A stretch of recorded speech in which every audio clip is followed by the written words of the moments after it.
I'm Dr. Craig Escude, the host of IDD Health Matters, a podcast where we talk about health, wellness, and health equity for people with intellectual and developmental disabilities. Hope you enjoy it. Today's podcast episode is a recording of the Intellectability IDD Perspectives webinar series.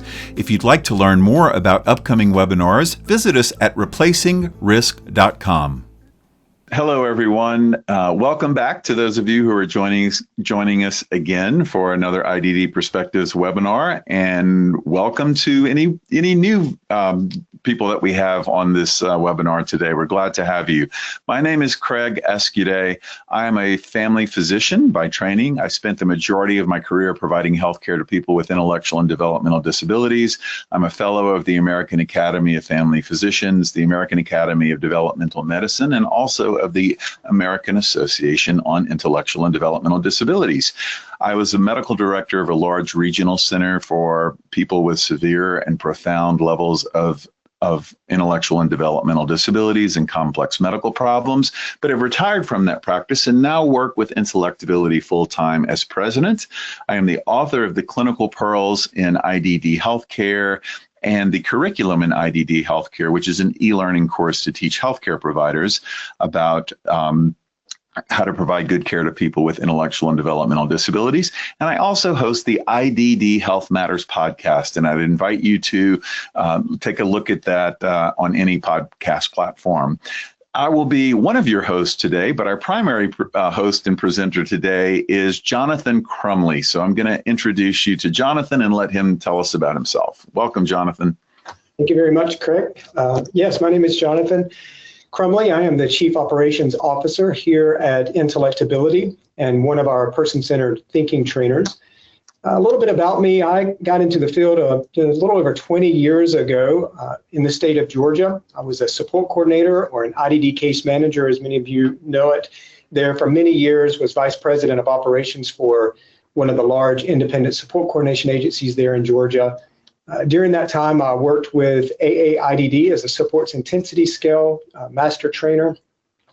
And then a few years ago was certified by the Learning Community for Person-Centered Practices as a person-centered thinking trainer, and I've been here with Intellectability since 2013. So I'm glad to be here today and glad to be your presenter. Thank you, Jonathon. So we're going to move right into this with kind of a first things first, the first step. How did we get here? How did we get where we are? And Jonathon, I'm going to ask you to elaborate on that. Yeah, the beginning is always a great place to start, right? So how did we get here? And by here, what I mean is, how did we get to a place that we would even need as a field the CMS settings rule, which is a CMS mandate that focuses on really giving people with intellectual and developmental disabilities a chance to have the same opportunities and the same dignity and respect and take advantage of their rights, just like you and I do every day in our everyday lives.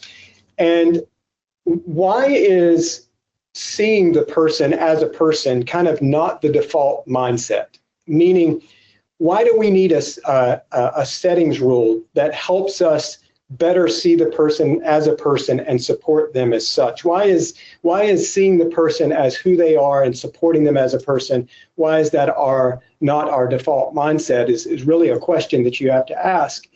And in order to answer that question, we really have to go backwards in time and look back to the past. And it's a disturbing past by anyone's agreement. I think we would think, when we look back over the past several decades of institutionalization, this is a disturbing past that we really need to look to and learn from. And this was a time where people with disabilities were largely warehoused and grossly mistreated. Imagery that would come out of the age of institutional disclosure, that's a word we hear a lot about these days, right? Institutional disclosure. This type of imagery would be images that we would not see and would not have seen since the last World War. It's just the atrocities that were going on in many of these institutions that, as you can see on your screen there on the outside, were very beautiful, grandiose buildings but on the inside, the story was very, very different. And so to kind of really understand how did we get to where we are today, and why do we need a settings rule, and why do we need person-centered thinking training, and why do we need to be always reminded that the person is a person, you really have to look at the era of institutionalization to really understand that and to appreciate it. Because what happened is, as we began to move people out of these settings and we began to introduce them to the community, we didn't just move people out of institutions, we moved the support philosophy of the institution out with them. And what I mean by that is the same mentality and the same philosophy that ruled how people were supported in institutional settings, that mindset moved into the community with the person. And it is this mindset and this philosophy that really the settings rule is seeking to change. And so I can give you some examples of how do we know that this is true? How do we know that this philosophy migrated from institutional grounds into the community? When we look at the typical group home model origination, that mindset that everybody gets up at the same time, everybody eats the same thing, everybody goes to bed at the same time, everybody watches the same television program. That model, we can look to the institution for that model, that group home origination of that mindset of how we support people collectively migrated into group homes. And so we went from 300 bed facilities to 4 or 6 bed facilities, but the philosophy never changed. Heavy emphasis on routines, a lack of focus on what was important to the person through the discovery process, but a very heavily rooted mindset in what was important for the person. So it wasn't a quality of life issue, but it was really just keeping people alive. That is a very institutional mindset. You know, that's a great point that you made. An unfortunate situation, but still a very important and a very good point. And you know, just because there is a building in a community setting doesn't mean that the mindset has changed to a community support mindset. And so that's what we're really talking about here. That's what you're really talking about here in terms of how to support that person as an individual person with likes and desires and wishes for their lives. And how do we do that to break away from that more collective institutional mindset? Yeah, so that's exactly right. Yeah. Yeah. So I you know, when we look at this here, if the disability is all we see, we can justify anything and call it support. That's pretty impactful there. Would you unpack that? Yeah. This is a mindset that really causes us not to see the person, but see the disability. And if IDD history has really taught us anything, it is that if the disability is all we see, then we really can justify anything and call it support. And so how this kind of plays out is we end up in a mindset where it's okay if the person's on 8 psychotropic medications, although we would never allow our family members to be someone we love to be on 8 psychotropic medications, probably.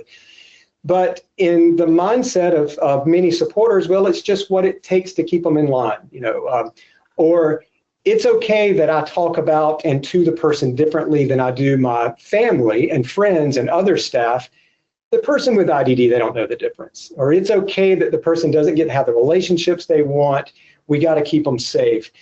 And the other 2 points on this slide are just ways that if we're only seeing the disability and not the person, then we can do these 5 things. And in our mind, these are support. This is support. This is the best interest, support being given in the best interest of the person, when in fact, it's indeed very, very limiting and is really off the mark in terms of moving away from that institutional philosophy and mindset that can be very hard to move away from, as we're seeing. And that's a again very insightful conversation there, and it really leads into this next quote that you said at one point: the real problem to fix is not the person or their diagnosis, it's us. Yeah. Yeah, I had a professor once say that the truth that has the greatest ability to offend you is likely the same truth that has the greatest ability to set you free. Hmm. I think of that every time I read this quote because for so long it's been the person's diagnosis or behavior or condition that's been seen as the problem that needs to be fixed. But all along, I think we've been the problem. Our beliefs, our biases, our mindset that we inherited from the institutions, that has been the real problem. And so, in a very introspective kind of mindset, I think we have to start asking ourselves maybe some really tough questions. That is it worse to have a cognitive limitation, a developmental limitation, a physical limitation, or the limitation that really inhibits us from self-evaluating and self-correcting when we observe that it's the error of our ways, when we observe that maybe we've been the problem. And I would submit that the inability or unwillingness to do the latter is far greater than any limitation that you're going to see in folks that we support every day. It really, I think, overall has been not the person that's been in need of being fixed. It's largely been us, unfortunately. That's well said. And sometimes we need to step away from our egos and thinking that we know what's right and we know what's best, and really look at, what is my job here? My job here is to support this person to live the best life that they can. And not what I think is right or what I think is best. So with that, let's talk about a framework to balance these things, to balance, a person's autonomy with risks and life. Yeah. And let me just make a couple comments about the framework before I dive into it. Mm-hmm. What I'm going to share with you is a framework. It is a bit prescriptive, but how you apply the framework is going to differ from person to person because every person is different. Every person requires a different level of support, and every person brings their own dynamics to the table. But what I generally see is most providers out there have no problem with where the settings rule is wanting to take us as a field. They just don't know how to get there. We've been so indoctrinated as a system with this institutional mindset that we as the quote unquote normal people know what's best and we'll take care of you. And you need only just let us make the decisions for you.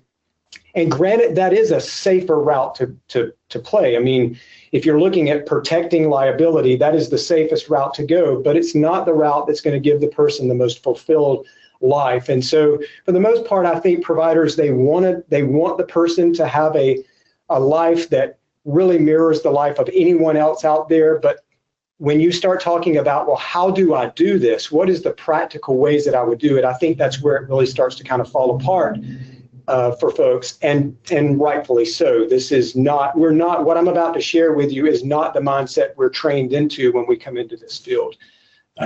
Yeah. So it always starts with the discovery process. So yeah. I'm sure that's more than saying, hey, what do you want for your life, right? Yeah, it is. And we could spend a lot of time just on this alone. But let me just say that when we come into this field, we are not taught to discover things about the person. We are taught to read a nursing assessment, find out where their risks are and support those risks and keep them as safe as possible. And that's really sometimes where it ends. But when we talk about discovering who somebody is, and this is why getting person-centered thinking training, wherever you get it from, is so important because it teaches us how to do this. So having branching conversations, using techniques like guess, ask, write, where we guess what might be important to the person. We ask them and ask why and really verify that, and then we write it down. And we have the ability to use some skills to help us along this pathway of discovering. And we remember to ask why something is important to the person. I think where we are now is we do a good job of asking people what's important to you, and we'll get an answer probably in most cases, but we never find out why. And why something is important to you is really where the value is. And so discovering what is important to people and why and why those things are significant to the person has to be where we always start. That is the bottom floor framework. You got to start with the discovery process. And then from there, we can proceed on to the next step, which is to identify legitimate barriers and risks that the person faces. And we might be better at this one because we all get an honorary doctorate in risk identification. Yeah. We're very good at doing that, aren't we? Very good. But in this process, we need to have some really candid, legitimate conversations around the health and safety concerns of the person doing and pursuing this thing that's important to them. And what does that mean for us as supporters? What does it mean for the person? How do we take into account things like doctor's orders and diagnosis dynamics, behavioral risks, concerns of the team and of the family? But I think what we have to do here is we have to be real, we have to be honest, but we can also be optimistic. Right. That we don't focus just on why it cannot work, but how could it work? And in the process, having an honest discussion around finding solutions for the person and not just assuming because there's risk or barriers or maybe even liability, that's where it really gets scary, that we don't pursue it. So step 2 is very important. We really just need to know what are those barriers and risks that are facing the person. And just to reiterate that third bullet point, be optimistic. Too often we do focus on what people can't do. And sometimes we're told, oh, they can't do this, they can't do that. And so then we don't even think about ways to make it work or to try to facilitate it because we close off our minds as well. We need to think, this person can do it. Maybe it requires a different approach or a different step or a different way to do things. But if we think with the mindset that this person can, we just have to figure it out in a different way, we're going to be much more likely to support that person to be able to do things that they want to do. Yeah, a great leap forward in our field is to assume the person can until we are told or we observe otherwise. Yep. Assume that they can instead of assuming that they can't. Now, the third point is huge for me because I think education is the key to so many challenges that we face in this field. I talk about educating healthcare providers all the time. So let's talk about education. Yeah, this is not dissimilar to what we do in our own life, right? If you discovered something was important to you and you wanted to pursue that thing, in some shape, form, or fashion, you are going to educate yourself on this thing. Not just in the how-to, but what are the risks and what are the consequences, both positive and negative? What are the potential outcomes of it? Is it worth the time and effort and energy I'm going to do? How do I do it safely? And, we're going to get online and we're going to educate ourselves. We're going to watch YouTube videos. We're going to ask ChatGPT. We're going to do all of those things. And we would do the same thing for the person. So if the person is wanting to pursue something that is important to them and there are inherent risks around those things, or the person needs education and training around how to do this thing that's important to them or how to make it a reality, then that really is our job as supporters, is to start educating and help the person seek out that education wherever we're going to find it, because we want, just like for ourselves, we want the person to be fully educated as they're moving down this path to pursuing things that are important to them.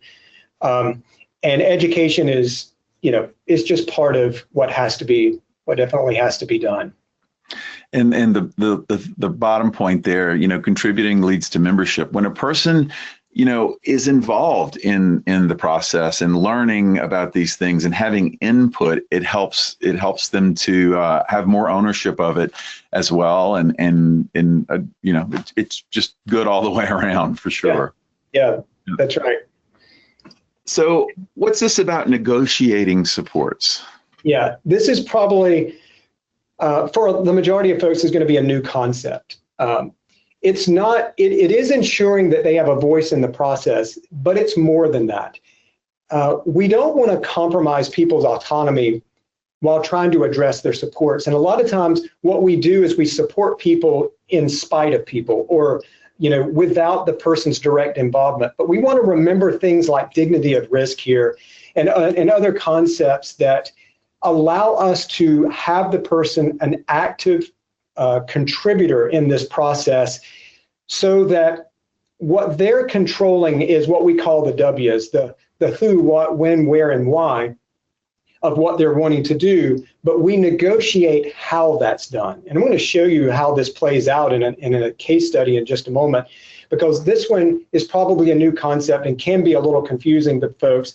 But what we generally do is we plan in spite of the person instead of with the person. But really, the person needs to tell us how they want to be supported, and we meet them in the middle and negotiate those supports until we find common ground, and then we build supports around that. Because remember, person-centered thinking is all about finding a balance, important to, important for, and a negotiated balance between those two things. And this is a step that usually gets overlooked in the spirit of we as the supporters know what's best, and so we're going to plan this activity for you. We're going to plan how this rolls out, instead of letting the person have an active voice in that. And we say in medicine, if it wasn't documented, it didn't happen, whether it really did happen or not. So the next thing here is document, and document. Yeah, and then when you think you need to document some more, go do it again. That kind of thing. Right. Yeah, so our efforts have to be documented in brutal detail. We need to know all the details around what this support is going to look like. And that may look like information that's placed in person-centered plans, safety plans, behavioral support plans. I mean, every state kind of has some universal plans that they use, and then states may specifically have additional plans that they have information put into. But regardless of where the documentation is placed, it needs to be thoroughly documented what the efforts were and are around this person, how the provider is seeking to make it successful, what is the provider doing to ensure health and safety in the midst of this thing that the person is trying to pursue, so that when the provider, if they needed to give an account for themselves on what their support looked like, they could easily do that through very thorough documentation. And this is really, I think, the lifesaver for providers out there. We document, but I think we probably have to start asking ourselves the question, are we documenting the right stuff? Are we documenting the stuff that's really important in order to make things successful for the person? Maybe so, maybe not. But it really can't be overstated here. And again, we'll show you what this looks like in just a minute in a case study. And then as we go on, we need to provide continuous monitoring and adjust as we learn things and as situations change. Yeah, again, something we're going to do in our own lives, right? We're going to try something new, and then we're going to evaluate, are we going to do that again? And yeah, I'm going to do it again, but I'm going to do it differently this time because this didn't work and I didn't like this. So I'm going to tweak this and I'm going to tweak that. And we're generally going to self-evaluate and determine how do I, if I'm going to continue doing this thing that I want to pursue, how do I do it in a way that I'm going to get the most out of it? And luckily, there are some key person-centered thinking skills that are very good at doing this that I'll show you in just a moment that help us debrief and evaluate how things are going and what needs to change and what people's roles are and everything. And that continual monitoring is something that is indeed continual. It just needs to happen, and it's an ongoing process. And along that journey, we're going to find things and learn things about the person that are really just going to help us in our support efforts. So let's, what does this look like? How can we balance these things? How might it appear? This is we're getting to the meat of this here. Yeah, this is where probably my favorite part of the presentation is, because this is where it gets very practical. You've been given a framework in theory. Now, what would it look like? So let me just remind everyone that when you see this, you're going to see a framework that I just introduced you to. The framework, a bit prescriptive, but how you play out each one of these steps is going to differ based off the needs of the person. So let's take a look at a young lady here named Tara. She's 25 years old, and let's assume that Tara lives in your group home and she lives with 3 other people. Now, in that discovery process, remember we always start with discovery, Tara has expressed an interest to have a boyfriend.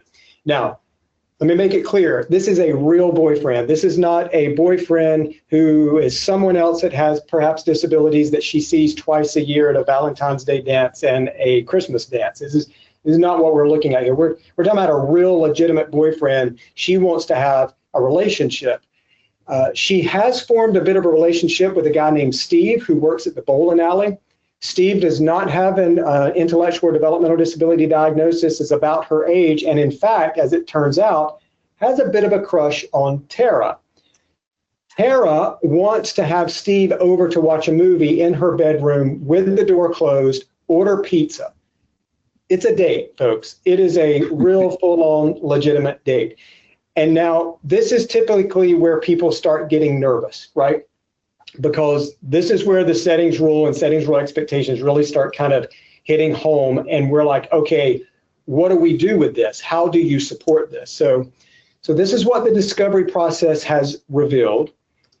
One of the first things we need to do, as we learned, is to identify if we're going to support this thing that is important to Tara, what are the legitimate risks and barriers? And quite honestly, Tara is sexually active, but does not know a lot about sex and dating. So there's some legitimate risk and barriers around the dangers, risk, how to, protective measures, consent, safe sex practices, emotional hurdles that getting involved in a relationship like this can bring. So there's work to be done, legitimate, honest work to be done to list out what are these risks and barriers, because we're going to have to put a plan in place to address these, because this is a part of having a healthy, intimate relationship for anyone. These are the things that have to be considered, and this is where the conversation, gets really honest and forthright. And then, so next part in the framework, after we identify what the need is, and then what the risks and the barriers are, we've got to key step here. We gotta educate. And this is, I'm not going to say it's the most important step, but boy, it's important. And education can look like a lot of different things for Tara. Maybe it's a free local sex education class. But regardless of where the education is going to come from, Tara's got to know things. She's got to know what's appropriate and what's not, how to be on a date, what's acceptable behavior on a date, what to expect, when to know when things are going down a bad path and beyond what she's comfortable with. Maybe even learned lessons from past dating failures and successes from the staff that they can share with her on painful lessons that they've learned in their dating career.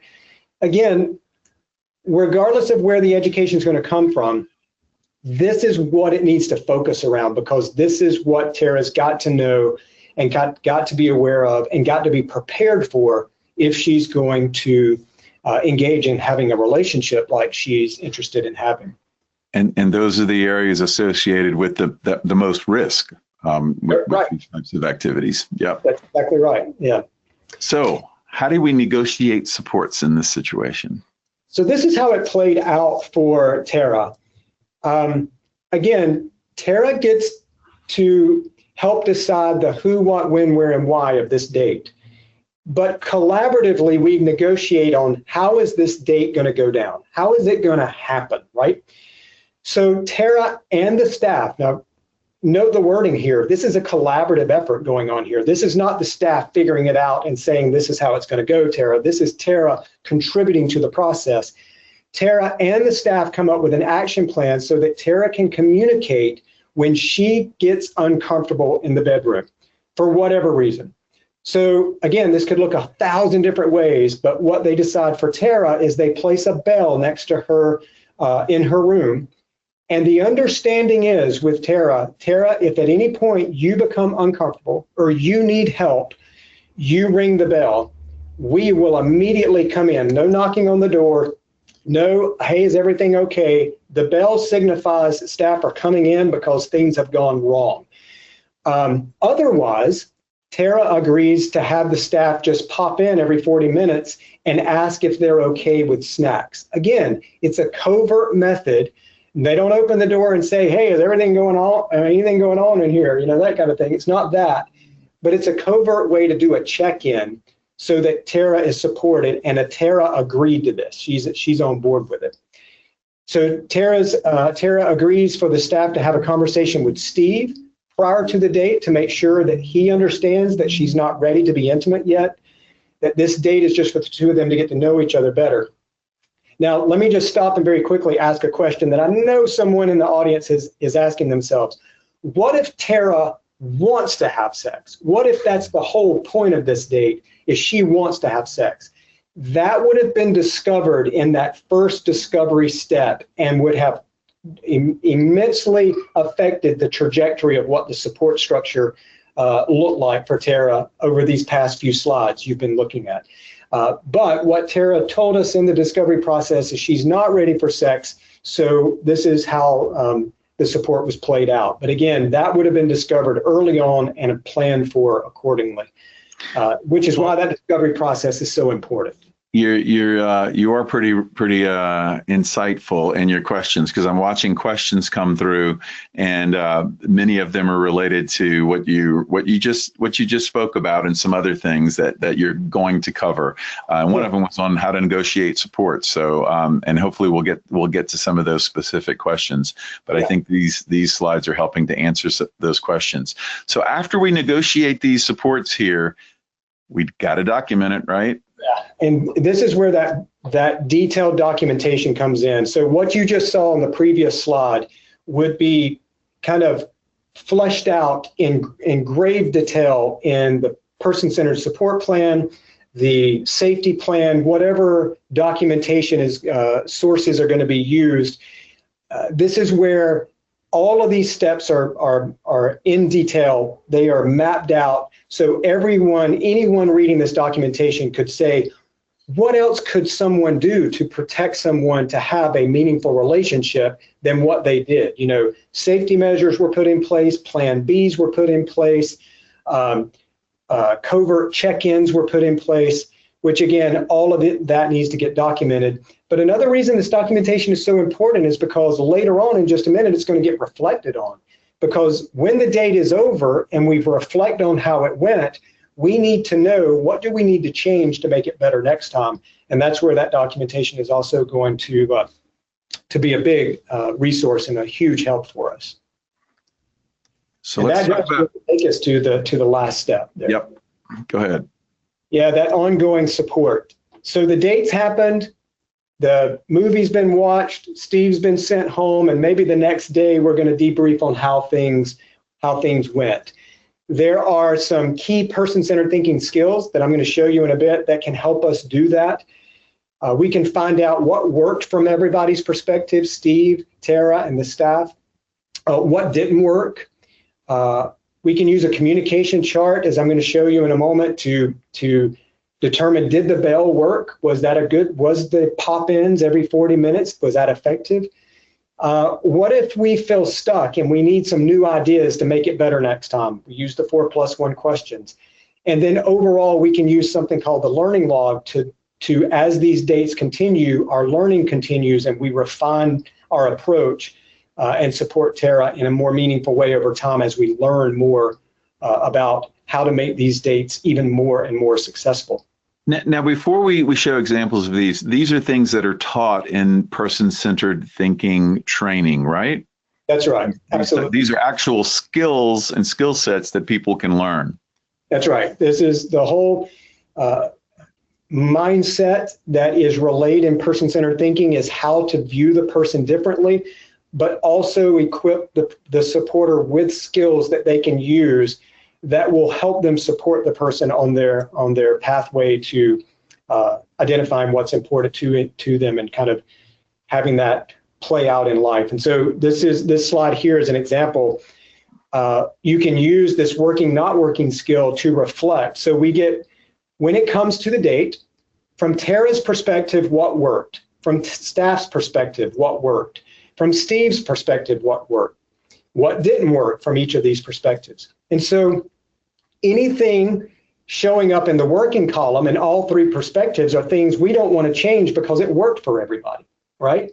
Same thing going for not working. Any item that shows up in all three perspectives in the not working column, that thing did not work for anyone, so we need to address that. We need to figure out why it didn't work and how we can do it better and how we can adjust it. We can even use the skill to determine conflict. What worked for Tara but didn't work for staff?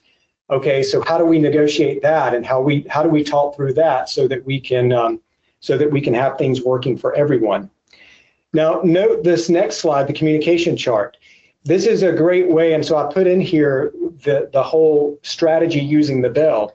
So this is from Tara's perspective. I do this. I ring the bell next to my bed.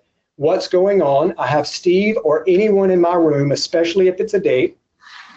Number 3, it usually means I'm uncomfortable with what's happening and I need support. What do I want supporters to do? Come into my room immediately and offer assistance. Don't knock, just you come right in. Now again, Tara and her team negotiated this strategy. So this is not a strategy that was imposed on Tara. Tara was okay with this, and it got documented out in a communication chart so that when things happen, we know how to interpret that communication, in this case, the bell, and we know how to respond as supporters. So key strategy in helping understand how to support people. Yeah, and I think that negotiation is the key, and the understanding among all parties is a key to making this work. Yeah. 4+1 questions.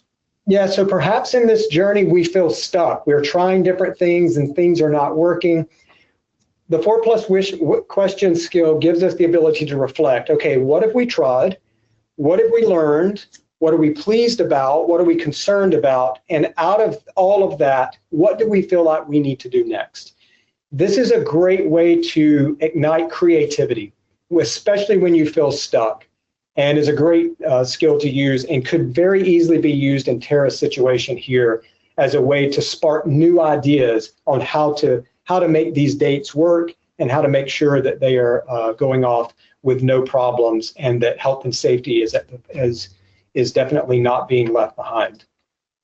And then last but not least, out of these 4 skills, the learning log. Learning log. So this allows us to log when a date occurs, the date it happened, what did the person do, who was there, what did we learn worked well, what did we learn didn't. Again, it's a way to just capture learning so that as this date happens, and as the next one happens, and as the next one happens, we get better at reflecting and strategizing on how to make the next date even better. How do we support Tara even more? How do we make sure that she is safe? Does she need more education? Do we need to do anything to shore up our support around Tara? And the learning log kind of gives us the ability to do that. And to make sure that learning is captured and it's not lost. So when staff turn over and new staff come in, they don't have to start from scratch from the beginning learning how to support Tara on having a successful date. They just follow all of the learning that took place before them. And these are great tools for support teams to use together with the person in support to understand situations, to identify things that maybe need to be done differently or better for the next time, and improve overall independence and support for the person.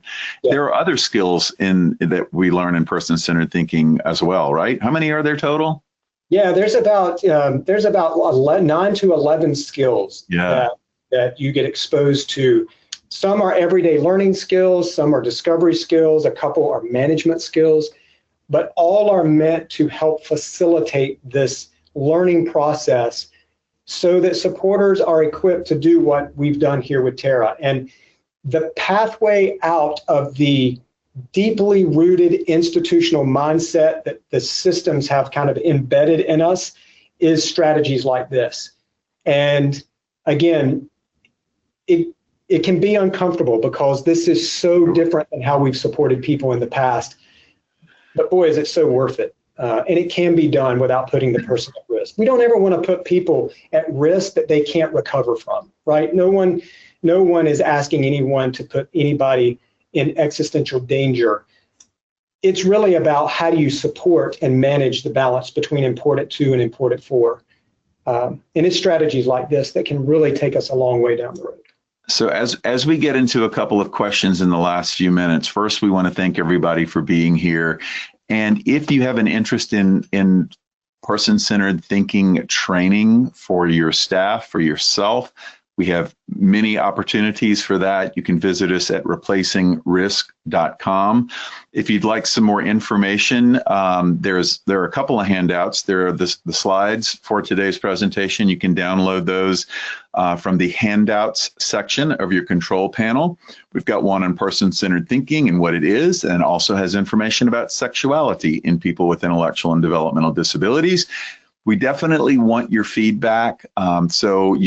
There should be a link to the survey in the chat window, and there will also be a link to the survey in the handout. So we definitely would love your feedback and ideas for future topics. I know we have one on reproductive health coming in the next couple of months. I think that's maybe the next one on the list.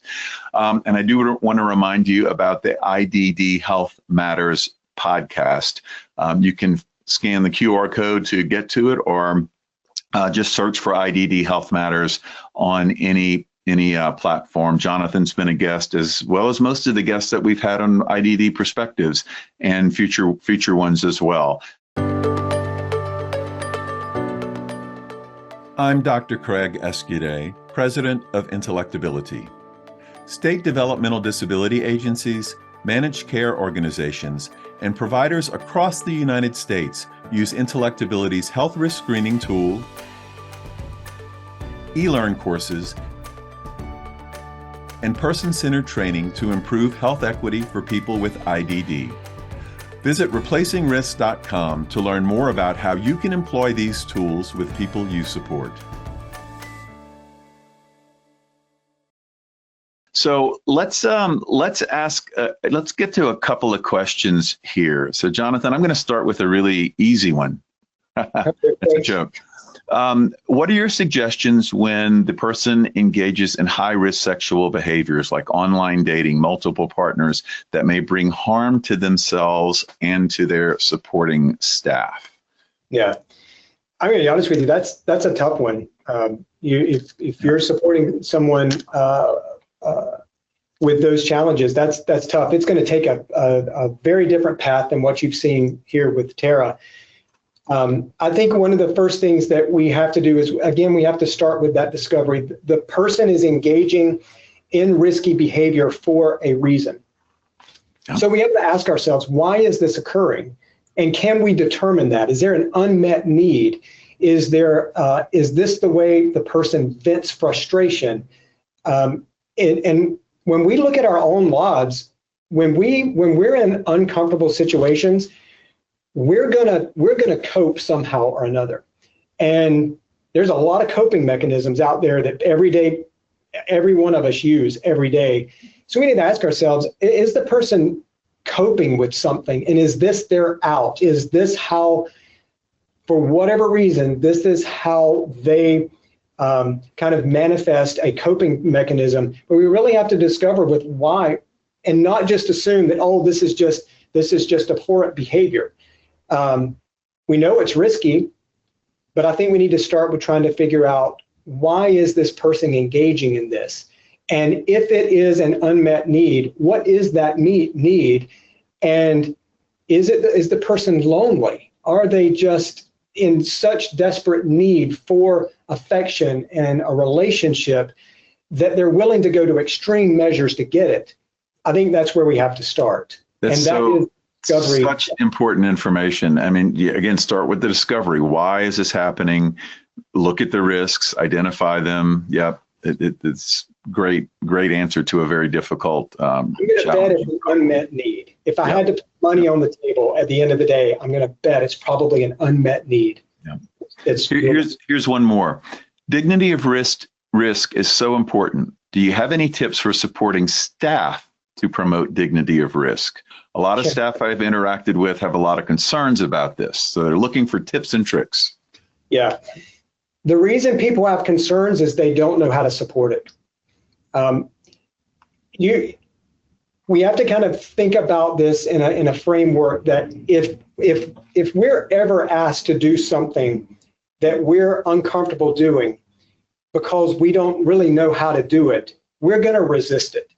So I think what you have to do with staff is, through efforts like this, through webinars like this and other training resources out there, help people understand better what is dignity of risk, because what's probably happening is staff may have complete misconceptions and errors in their thinking about what dignity of risk is. They may think it's something that it is, in its reality is not. So I think you have to make sure, do staff understand what dignity of risk is and why it's not a threat to them or the person, and ensuring that people understand what it is and what it's not. And then I think from there, once you know that they understand what it is, then you can help start working with those staff individually and kind of talking through what about it makes you so nervous. What about it causes you to have such of a recall, and start kind of processing it from there, I think. So you have time for a couple more? We're running a little late, but there's pretty interesting questions here. Yeah, I love it. All right. Would Tara be permitted to have sex under staff's supervision if that's what she desires? Yeah, I think no one should be. You're hearing me pause here because I want to make sure. This is tough. The person who asked this says it's a very sensitive discussion, and she's right. No one that wants to have a sexual, intimate relationship that's safe. I mean, we're going to make some assumptions here that these, just like we would want safe sexual relationships, we're going to make some assumptions. No one should have the opportunity to have a safe sexual relationship withheld from them. So my answer is yes. If she wants to have sex, then she should not be kept from having sex. But that's not the question. The question is, how do we support that so that it's consensual and that it is done so with health and safety concerns in place? And again, I think what you have to do is you just have to, using a framework like this, you have to just get in and start working with the person and map out a trajectory to get them there. Now, because there are things to consider, that we all have to consider if we're going to engage in consensual sex. We all have to consider things. It's no different for the person with disabilities. The only thing that's different is that we've been taught because the person has a disability, they should never be able to have sex. That's the only difference. It's really about how do we support safe relationships and safe sex practices, and so that we know that if we're going to support a structure where a person is going to engage in sexual activity, that it is one that we've put some safeguards in and that we've documented very well. And that's a hard question to answer in such a short period of time. Yeah. But ultimately, it's going to, you're just going to have to, a lot of it is going to be using a framework, what we used here with Tara, to make sure that everything goes well. So I've narrowed this down to two more questions, and then we'll close. So what if the participant progressively harder? So I do. The last one should be a little bit easier. But what if the participant is easily influenced and their selection and partners is not safe? They're easily, yeah. So there's some work got to be done there on partner selection, dangers, understanding why not having sex or relationships with just anyone, why that's a risk. I think there's a ton of education that has to be put around that person. And then again, I think there's room for discussion as to why does this person go to those type relationships when they could be supported to have a healthy relationship. Why do they go there? That why, I think, is, again, it's something, the why is what we never really dig into that. But if we look at our own lives, and if you were to take an evaluation of yourself and say, okay, here are the top 5 things that I'm doing right now in my life that aren't really healthy for me, if you were going to kind of address those things, you got to start asking yourself, why am I doing these things? Why does, when this happened, I turn to this? Why is that happening? And it's the discovery of the why is really where you can start figuring out what's important to the person, and it tells you what supports need to be put in place. So my go-to is find out why these are her go-to relationships or his go-to relationships, and then from that, support them backwards into a healthy relationship. And a lot of education and training, and maybe some counseling is probably needed. Yep. And as you said, many of us need to ask ourselves why, or our family members why certain things happen as well. And it's a great point to really illustrate that people with intellectual and developmental disabilities are people first, just like everyone else. That's right. We've dehumanized them so much that we've created a way of thinking that almost has trained us to think this person can't be supported to do these things because we've dehumanized them so much. And again, that's an institutional mindset. And I'll just say very quickly, when you dehumanize someone, that is a very dangerous thing to do. If history has taught us anything, it's how dangerous that can be. You know, you can drive 1 million people off Native Americans off their homeland if you dehumanize them and call them savages. We can justify a number of different things, you know, and it's a very slippery slope. But again, I think it is largely what's happened in this field is we have been trained to not see the person as having human desires, likes and dislikes, goals and aspirations, all because they have an intellectual and developmental disability. And I think this community has been screaming at us for a long time, trying to tell us that, look, I've got an intellectual and developmental disability, but I've also got a sex drive. I've also got a desire to be intimate. I've got a desire to be connected with people and feel like I'm a part of something bigger than I am. And to really end my life one day and look back on it and say, I made a contribution as much as my disability would allow me to. I made a contribution, and when I'm gone, people will miss me. I think those are basic human things that we've been taught don't apply to this population. And unfortunately, we've been lied to. What a great and profound summary and great way to close this out. Really quick, is there a list for what has to be documented when dealing with things like this, or person-centered thinking and negotiation and all of that? Is there a list of what people should document somewhere?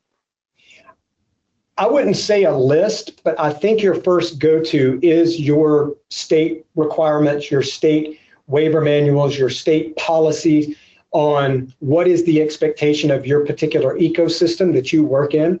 And then even more granular than that, what is the expectations and the requirements of the agency that you work for?